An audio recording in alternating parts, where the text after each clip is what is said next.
Welcome to the CocoKids Playbook, a podcast by CocoKids. I'm John Jones, Executive Director of CocoKids. All right. Well, good morning or afternoon or evening. Welcome to the CocoKids Playbook. Today we are joined by the Mayor of Concord, Laura Nakamura, and welcome. Thank you. I'm happy to be here today. So what's exciting about this podcast is we get to talk about something everybody wants to hear about, which is public policy. Love it. Right. And I think what's great about the city, Concord is the largest city in our community, our county, right, in the county of Contra Costa. And I think I always like to brag that if Concord does something, then the rest of the cities will follow along. So often the city is seen as the leader in terms of setting policies. As we were talking about before, the motto for Concord is what? Where families come first. Okay, so give me a definition. What does that mean? Families come first. The definition there, I hope, in my interpretation of it, is that when we are creating policies, we are making sure that the residents and the families and the children in the city are benefiting, and that it is helping in quality of life, ways that touch on day-to-day living, including what we do with our roadways, because our roadways are, what we all use. They connect our daily lives from point A to point B. So roadways get a lot of attention in the city. And right now in Concord, a lot of people are noticing bike lanes too. Bike lanes are cropping up everywhere, and schools in Concord are taking on the walk and roll programs that are teaching kids how to walk and get to school in active transportation ways. Okay. And so those are things that I kind of keep my eye on. Okay. All right. So you almost touched on something I care a lot about in terms of decision making.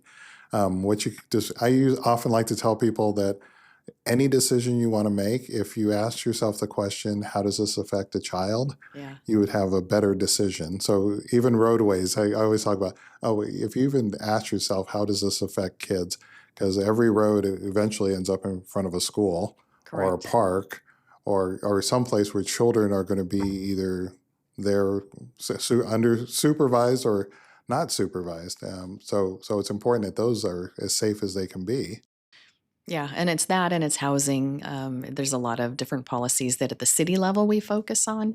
When you get to different levels of government, the county and the state, the focus changes a little bit. But for me in the city of Concord, it tends to be our roadways, our parks, our programs, and our housing ordinances. Okay, so let's talk a little bit about housing. We were talking about that earlier. Yeah. And from a child care perspective, this is when it does impact the families that participate in the child care system, as well as child care providers. So tell us a little bit about what you've done as a city and even as the mayor that affects the housing in the city. So one thing that cities up and down the state of California have to do every 8 years is implement and update their housing elements. And this is how we plan for the needs of our community. The housing needs of our community, and the state tells us how many units of affordable housing we need to get to, and they tell every city these are your RHNA goals. Their regional housing needs assessment is what the number calls, and it comes from HUD, the Housing and Urban Development. Nope, that's the national federal. It comes from HCD, so it's from the state. Okay. There's so many acronyms in this business. I know. We try. If you know the definition, you have to define what the acronym is. I will. I'll do my best. So in 2023, right after I was elected to the city council, we were deep into working on the housing element, and one of the things that the state said to us at the city level is that you have strong documentation that shows that you have a displacement issue. People are being displaced from Concord, and largely because of the rents going up. We're in the middle of a housing crisis, so it's not really, if you want to look at it in terms of who has the power, who has the control over the housing costs, it tends to be people who own property. That being said, the state said you have a problem in Concord, it's called displacement. So one of the things that we decided to do was a rent stabilization ordinance and a just cause for eviction ordinance. the whole goal for me, one of the goals was that by stabilizing families and children, our kids would do better in school. If you solve for a family housing insecurity because people can depend on what they're paying, kind of like a fixed rate mortgage, if people can depend on what their monthly payment is going to be for housing, that solves one problem, one challenge that families face. Okay. So what's the definition of affordable? When they say affordable housing, how is that defined? It's based on the area mean income, AMI. So Okay. every county, every jurisdiction in California has a different AMI, area mean income. And then there's different levels from 30% of whatever the area mean income is, all the way up to 70, 80%. And the state breaks it down in subsets of like very low income, very, very low income, and there's like 5 or 6 different levels of what they consider affordable housing, what deems something affordable. Okay. So since you're not builders, what role does the city council have, or what are you able to do to facilitate the building of more affordable housing? Approvals and helping to kind of clear the barriers for affordable housing developers. There are certain developers who can come into a city and say, okay, I'm going to build market rate, or I'm going to build like multi family housing. And there's certain benefits, financing benefits that builders get, that if you give 15% or 10%, there's different levels of financing that they can get help with. All right. So then when you translate this to families, how many families would you guess, or do you know, get impacted by that affordable housing structure? In Concord, 40% of our residents are tenants. Okay. So it's a big subset of people in our community who are renters. Okay. All right. And then within that, where our interests often lie is with childcare providers, and some child care providers are homeowners; they own their home, and I'm talking primarily around family childcare. So we have centers and we have family childcare, but some family childcare have to operate out of homes that they rent. And so, is there any protections within this affordability that allows them to maintain their business within a rental, or is this exclusive of that? So in the state of California, we're not able to rent restrict single family homes and condos. Mm-hmm. So if it's an apartment that was built before 1990, I think that's the cutoff. It might be 1995. There's a law in the books. It's called Costa-Hawkins, and it says that you can't rent restrict anything beyond newer than that date, and I think it's 1995. So it's primarily the rent restriction is to multifamily units. Okay, all right. Now, speaking of that, there was a bill recently passed in California that would help facilitate child care facilities within residential programs. Our assembly person, Anna Marie. Right. So Assembly Member Anna Marie Avila Farias sent a bill to the state legislature, and it did get passed. And I have the number here somewhere with me. And it allows for child care centers to be built in residential areas where there's close proximity to multifamily housing. And this means that there are lower barriers to getting that child care centers built. Okay. Now, am I wrong? Didn't the city of Concord address this issue? Hasn't this been on the city's radar for some time in terms of lowering the fees or the obstacles for family childcare or childcare providers to build in the city of Concord? As far as building, let me just the number here is in front of me now. It's AB 752, and this is child daycare facilities, and it recognizes daycare centers co-located with multifamily housing as a residential use of property. So in residential areas, you can have a daycare center So that's to answer one question. Your other question, So I'm thinking within the city of Concord, yeah, under your watch, since you've been on the council, I know childcare has been something you've personally championed for. I remember during the pandemic, you calling me and saying, "How are we going to solve this?" Um, and it is a monster to solve. So it's from the city's point of view. I feel like that bill it's great that it passed last year, but I feel mm-hmm. like this city has already been on that train for a while in terms of making sure there's more families have access to affordable childcare.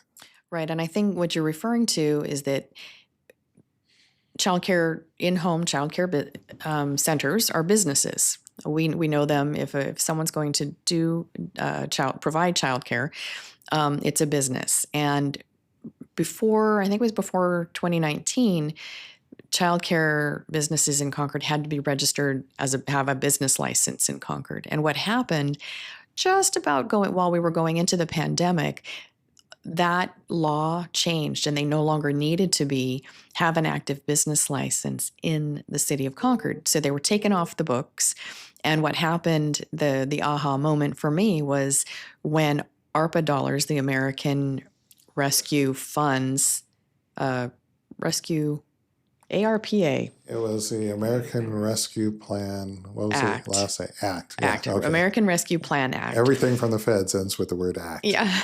So when that was being tackled, money was flowing into communities to help people heal and recover from the pandemic because it hit businesses quite hard.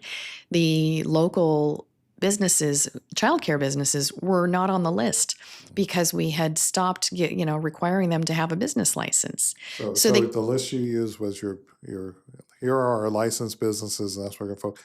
And this inadvertently took them off of that list. Correct. And so they sort of fell through the cracks, but were quickly picked up by the council at the time. They recognized what had happened. And so the local childcare businesses in Concord were able to get eligible for $5,000 grants. Okay, great. Yeah. Then, so from your perspective, that's one way that we could increase childcare so the community has access to it. Do you have any other thoughts or ideas how the city can help facilitate more of that? And I'm asking that because, as a resident of this county, I often feel like this half of the county is very much a commuter county, that people go to Alameda County or San Francisco to work, and so their kids get left here. So the need for childcare is really critical because people need someone that can care for their child all day. Mm-hmm. And that childcare has also evolved into more of a learning experience. It's not, they're doing more than just sitting with your kid, making sure they're safe. They're teaching their child. So that requires families being able to identify, and there has to be a supply there. And as you know, over the last few years, we've lost providers. Mainly, a lot of it came out of the pandemic, but a lot of it is the cost is so high, families can't afford it.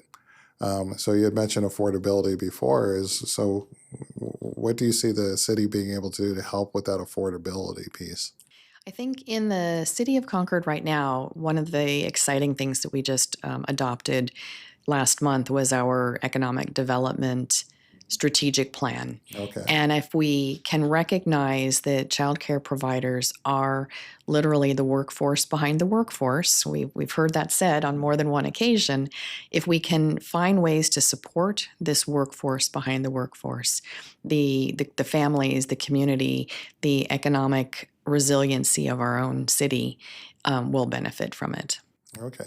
Now, also, there's been a lot of talk about the financial impact on communities when they don't have childcare available. How do you see that impacting this particular city? Are there areas that we're in danger of losing revenue because we don't have enough workers because they can't find appropriate childcare, or what are some of your thoughts or fears around that? For me, I start to think about families just struggling more if they can't find affordable, accessible childcare that fits their needs so that they can go to work and be productive and where it's close to where they live or where they work, it really is it takes a toll. You've got more and more people maybe calling in sick because they're trying to switch off at home, and they're sharing that duty and trying to get to jobs.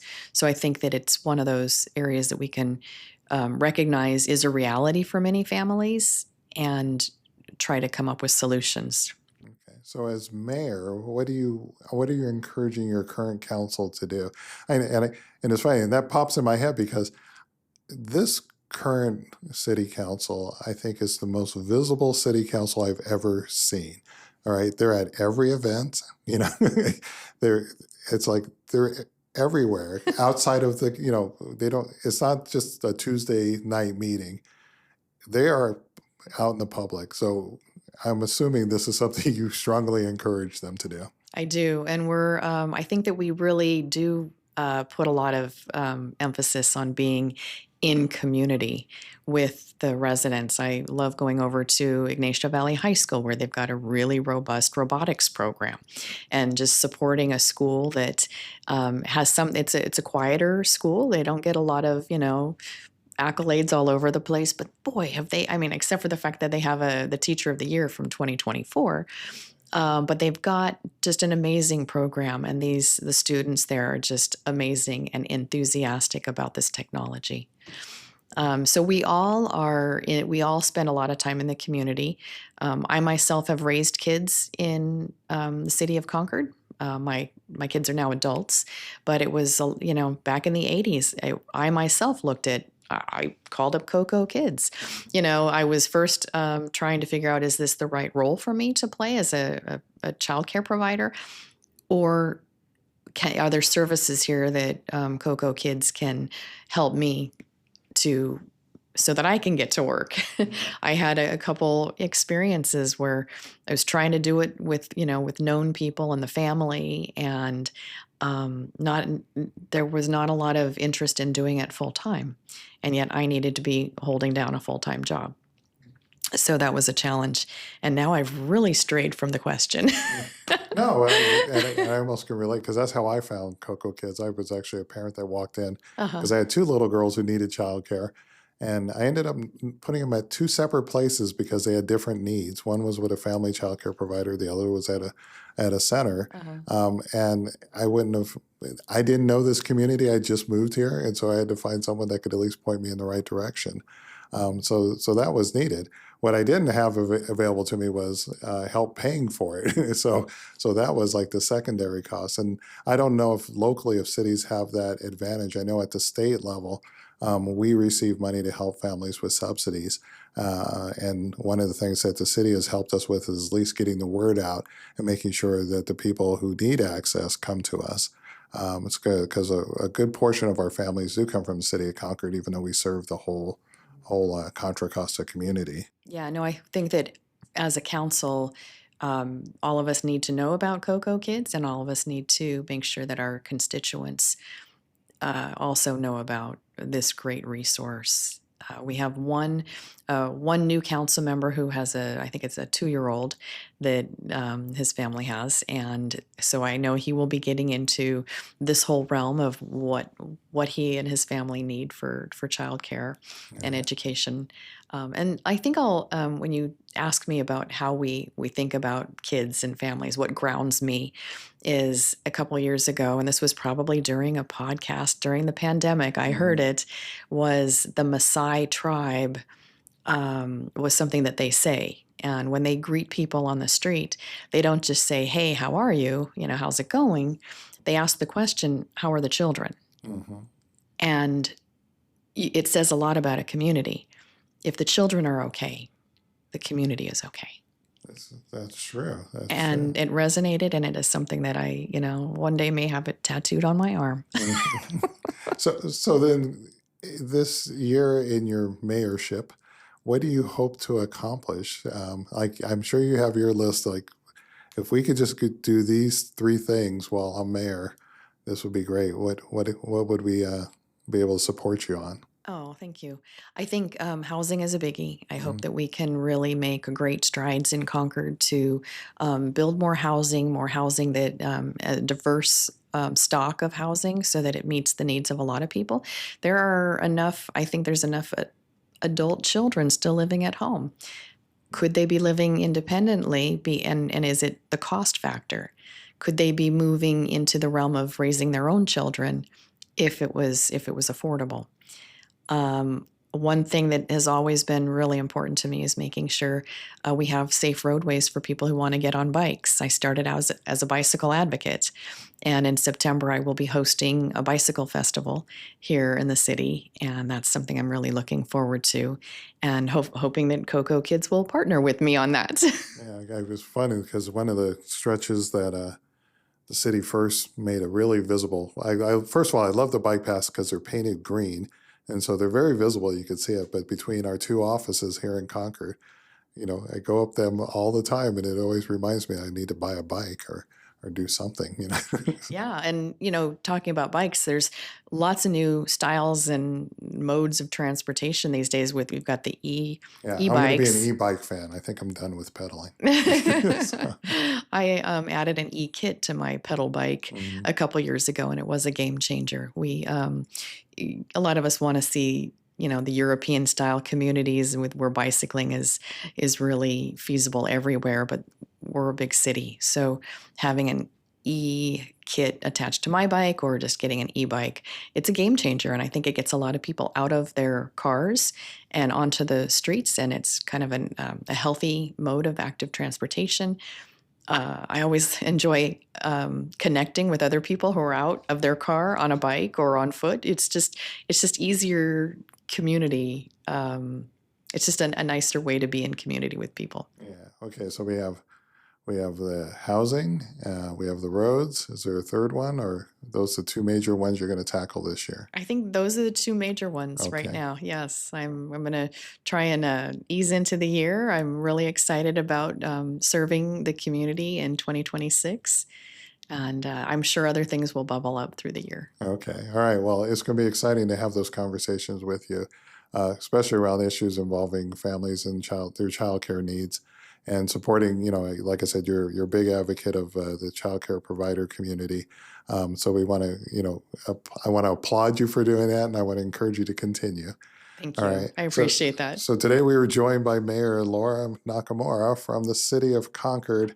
And I thank you for sharing all your thoughts on why in Concord families come first.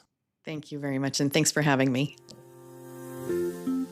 This podcast was brought to you by CocoKids. Thank you to Letty Cuizan, executive producer, and Faith Donathan, line producer.